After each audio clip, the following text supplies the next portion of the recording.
On June the 28th, just 12 days ago, the United States Supreme Court upheld the individual mandate provisions in Obamacare by forcing every American to purchase health insurance. And while I may disagree with how they ruled, I respect their decision, and there is nothing we can do to change that. Obamacare is now the official law of the land. However, there is something this body can do to reverse the course and to prevent the job-destroying aspects of this bill from taking effect: a complete repeal of the bill that the President asked this Congress to pass under Speaker Pelosi, and they did. We need to repeal Obamacare today. In 2010, Republicans were elected all across this country because Americans understood the need to stop the tax and spend policies of the other party, and H.R. 6079 will do exactly that. Last night in the Rules Committee, my colleague, the gentleman from New Jersey, my friend Mr. Andrews, urged us to, and I quote, dispassionately examine the facts, end of quote. I agree with just that sentiment and would like to take a moment to do just that. Earlier this year, the Centers for Medicare and Medicaid, CMS, reported that health insurance premiums are expected to rise by over 44% over the next 9 years as a result of Obamacare. And since Obamacare was signed into law, there's been a steady decline in the number of Americans on private health insurance.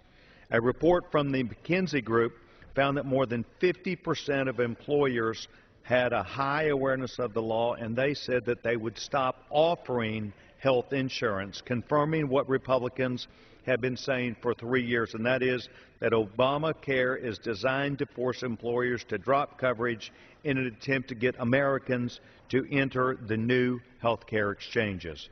Madam Speaker, I ask unanimity to include a Wall Street Journal article on this report without for objection. The record. A Kaiser Family Foundation report found that health insurance premiums have increased by 9%, or $1,200 for the average family, American family, following passage of the President's health care bill.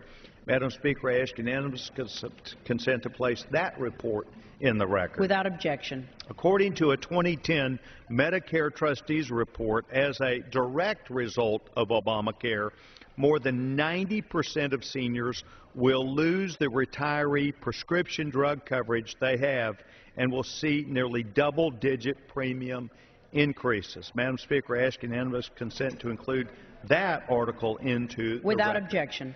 Seniors will also see reduced access to doctors, as Medicare officials explained, and I quote, that physicians could find it difficult to remain profitable and might end their participation in the program, which possibly could jeopardize access to care for beneficiaries, end of quote.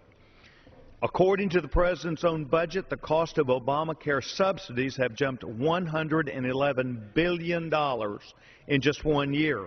Earlier this year, during a Ways and Means Committee hearing on February 28, 2012, when asked why this happened, Health and Human Services Secretary Sebelius said, "I really don't know."